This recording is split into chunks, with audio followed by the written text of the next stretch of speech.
2010 से 22 तक लागू हुई। ये टीईटी पास करना ही अनिवार्य था, उसके बाद आपको शिक्षक बनने का मौका मिलेगा, जो अभी भी है ये मौका। और सक्षमता परीक्षा राजकर्मी के लिए था। तो तीनों अलग अलग बात है।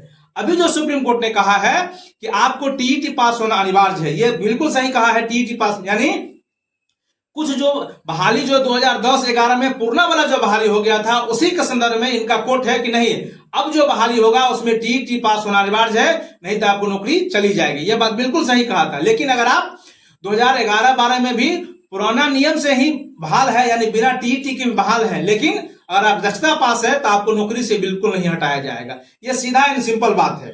ये दक्षता, आपको दक्षता समझ में आई? दक्षता गुणवत्ता के लिए था, जो जिसकी बहाली केवल सर्टिफिकेट के आधार पर हुई थी। टीईटी 2010 के और 2022 के बीच में जो टीईटी पास थे उन्हीं को रखना था। उसके बाद सक्षमता जो है ये राजकर्मी का है। अगर सक्षमता दे रहे हैं तो आपको राजकर्मी सरकार मानेगी, सक्षमता नहीं दे रहे हैं तो राजकर्मी सरकार नहीं मानेगी। लेकिन इससे नौकरी पर हटने का कोई ऐसा बात है ही नहीं, नौकरी से हटाने का कोई बात चर्चे नहीं है।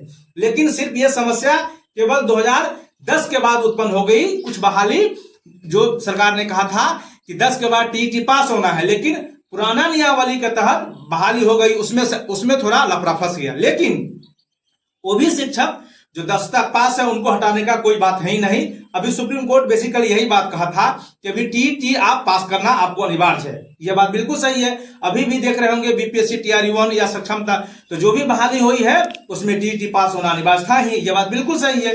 लेकिन जो कुछ लोग दक्षता भी पास कर गए 2010 के बाद, मेन वही थोड़ा लफड़ा फंसा हुआ है, तो उसमें कोई दिक्कत नहीं है। किसी की नौकरी हटने नहीं जा रही है। दक्षता अलग बात है, टीईटी दूसरी बात है, और सक्षमता राजकर्मी के लिए। सक्षमता कोई परीक्षा नहीं है।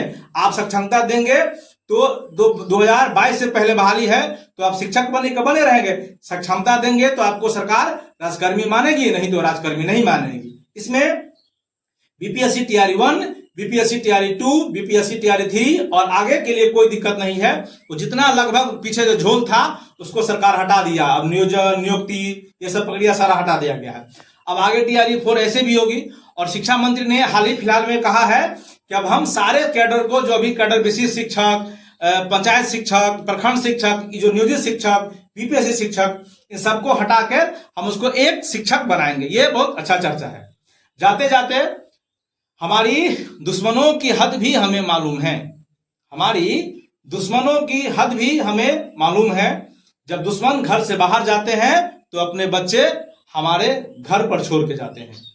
आप सभी को शिल्पी सोल्यूशन में बहुत बहुत स्वागत, अभिनंदन, वंदन। ये कोर्स संबंधी दक्षता और